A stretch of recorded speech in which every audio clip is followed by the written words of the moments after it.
Hi folks, welcome back to Stacey Can. Today I am making a basic tomato sauce.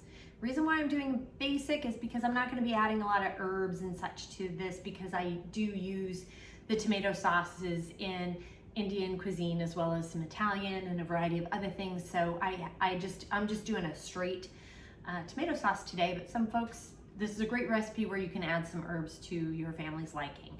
So the ingredients you're gonna need are tomatoes. I'll go over the amount in a minute. You will need bottled lemon juice or citric acid. Salt is optional, as well as the dried herbs. As far as the bottled lemon juice goes, or citric acid, just a friendly reminder, tomatoes are, as far as almost a low acid, considered a low acid food. They were tested again in 1995. They used to be considered a high acid food for years, decades. And then 1995, they retested tomatoes, and through the years, our agriculture, our vegetables and fruits and all that have changed and gotten bigger, and they went from, so a low acid food is 4.6 on the pH.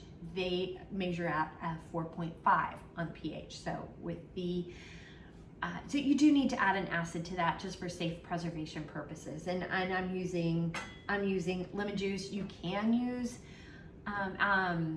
vinegar if you want, and if you add vinegar, then you could sprinkle in a little sugar to kind of offset that pungent flavor of the vinegar. But I think you're going to be just fine using some lemon juice. I think it's just fine with a little lemon juice and or citric acid. And then salt. I'm doing pints today, so my ratios will be a little bit different than with doing for what you would be doing for quarts. So as far as the National Center for Home Food Preservation, when you come to the amounts of how many tomatoes you need, for a thin sauce, you need an average of 35 pounds for 7 quarts, and 21 pounds for 9 pints. And then here they have in here, a bushel weighs 53 pounds and yields 10 to 12 quarts of sauce, which is an average of 5 pounds per quart. So keep that in mind.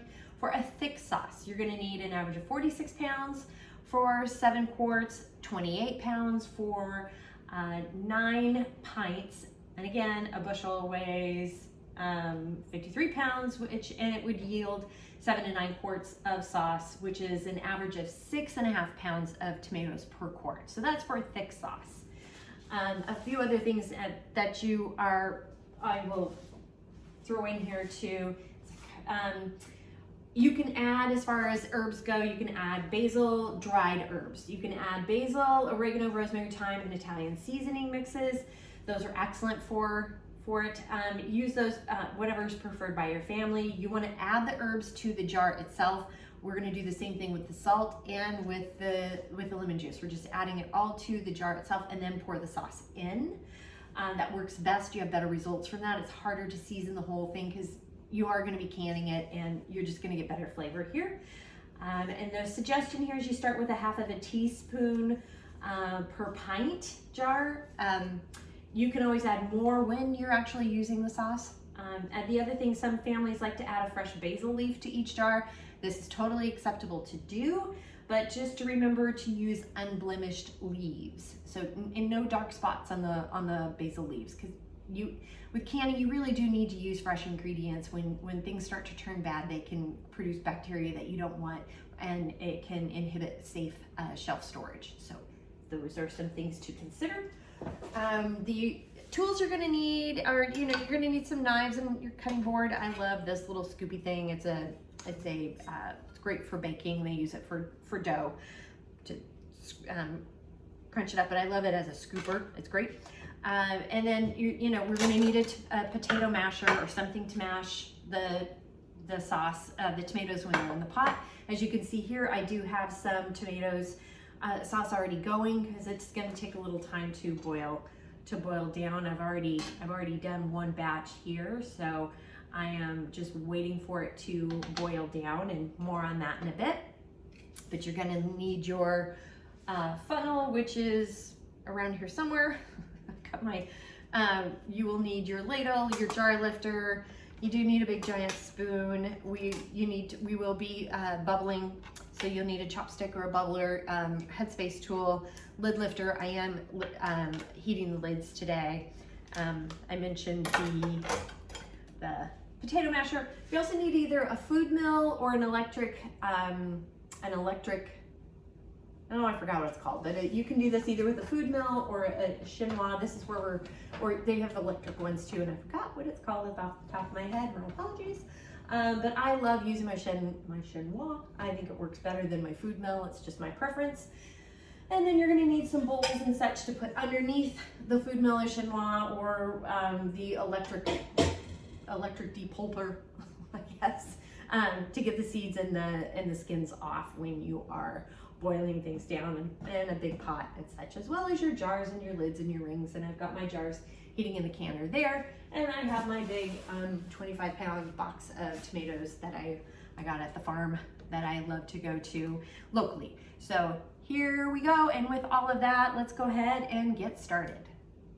To begin with, we are going to core these tomatoes. Maybe you have a little, some people have those little core things that you use for strawberries and such. I don't, so I'm just using a knife. And then you want to make sure to cut off any of the blemishes. So this is at the bottom of the tomato. This is not where you would use, you know, old tomatoes. You want to make sure that you are using nice, good, fresh tomatoes for this. So there's some little pieces here too. I'm cutting that off, as well as there's a little bit of something on the skin here, so I'm cutting that piece off too. So you just want to make sure they're nice and blemish free. If there's some blemishes, just cut those off. Blemishes or bruises. And then we're going to quarter these and put them in a saucepan to get ready to boil.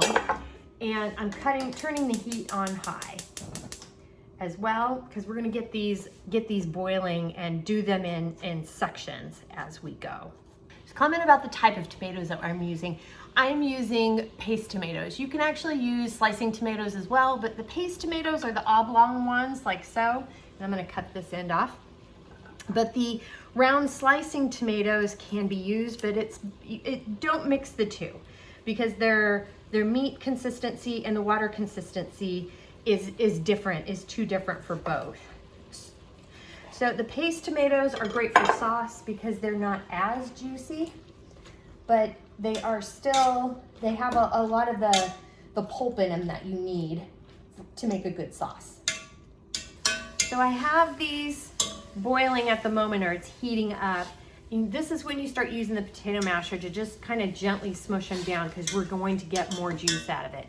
So just keep working in batches of about 6 tomatoes as you go. I got all the tomatoes in this pot. It's about as full as I can make it.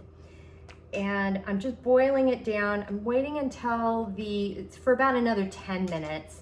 I'm just eyeballing it. I'm not setting a timer. I'm just keeping my eye on it. But it takes about 10 minutes once you get everything in there to where you can smush the tomatoes really well to get the pulp out. And then we'll strain it. The tomatoes have cooked down. They've been cooking for just over 10 minutes.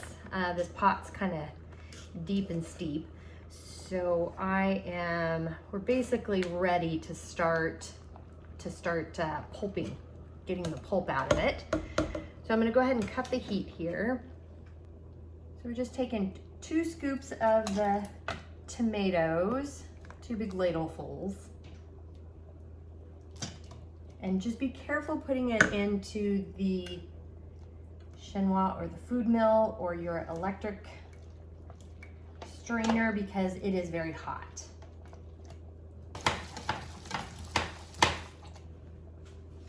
And once you got as much of the juice and pulp out of this as you can get, then I just scrape this off into a bowl off to the side. And it's still really hot, so be careful.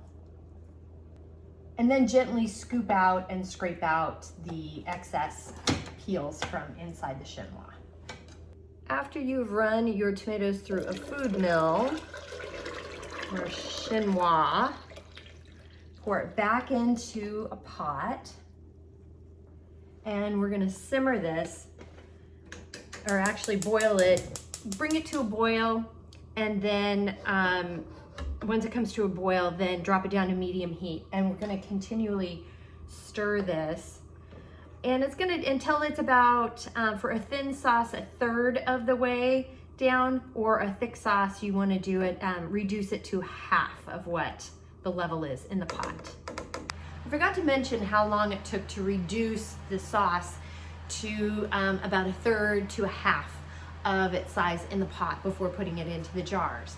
It took about to get to a half for that pot size that I had, it took about an hour and 10 minutes, hour and 15 minutes. So that'll just give you an idea of how much time you need to set aside for yourself when you are making some sauce.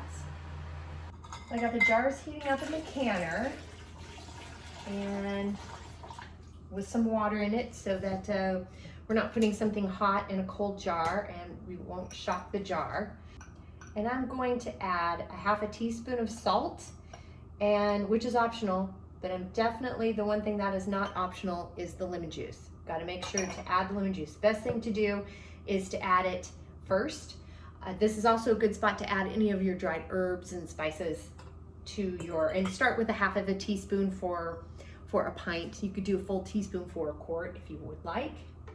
Kind of best to go a little less than too much, because you can always add when you're cooking. And we're filling this to a 1/2 inch Headspace.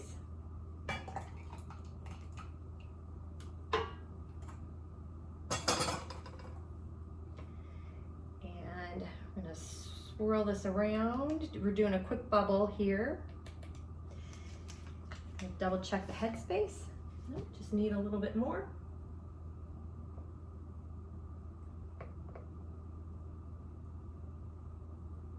Perfect. Got my paper towel here, and I'm going to clean the rim as best as I can. Make sure to get as much off of the rim as possible. Using my lid lifter, ring, and just a fingertip tight, like so. The jars are hot, so be careful. And then you just want to go up and over and into the canner it goes. Do not tip or tilt the jar. I got the jars in the canner here, and I'm going to go ahead and lower them down.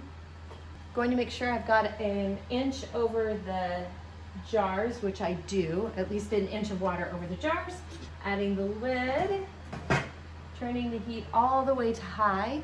And when it comes to a rolling boil, I will set the timer to process the jars. Canner is up to a rolling boil, so I've gone ahead and set the timer for 35 minutes for these pints at my elevation or altitude. That is 0 to 1,000 feet. If you're at 1,001 to 3,000 feet, it is 40 minutes. 3,001 to 6,000 feet, it is 45 minutes, and 6,000 feet and above is 50 minutes. I'm also going to have it down below in the show notes as well. The 35-minute timer has gone off, so I've cut the heat here, and we're removing the lid. We're going to let the jars sit in the canner here for 5 minutes. This helps the food to settle inside the jars and also helps with the sealing process. 5-minute timer has gone off, so I'm going to go ahead and lift the jars out. I already have one that's sealed. And when you lift the jars, you just want to go carefully up and over. 2 more, 3 have sealed so far. 4. All 4 jars have sealed. So just remember, when you're taking them out, you just want to go up and over. And do not tip or tilt the jars. And look at that deliciousness. And here is your basic tomato sauce. It's pretty simple to make. It does take some time with the chopping and the boiling of the tomatoes, and then also reducing it down to, once you get it pureed, to the either a third or half of the pot, depending on the thickness that you want. So just keep that in mind. You got to give yourself a little bit of time for that. The recipe is below in the show notes here, as is. Please like and subscribe my page. It does help. If you have any questions, comments, suggestions, feedback, concerns, by all means, please reach out to me. I'm on Facebook at Stacey Can. You can @ me on Instagram and TikTok at Stacey Can. My website is www.staceycancan.com, and my email is info@staceycancan.com. Thanks so much again for joining me today, and until next time, happy canning.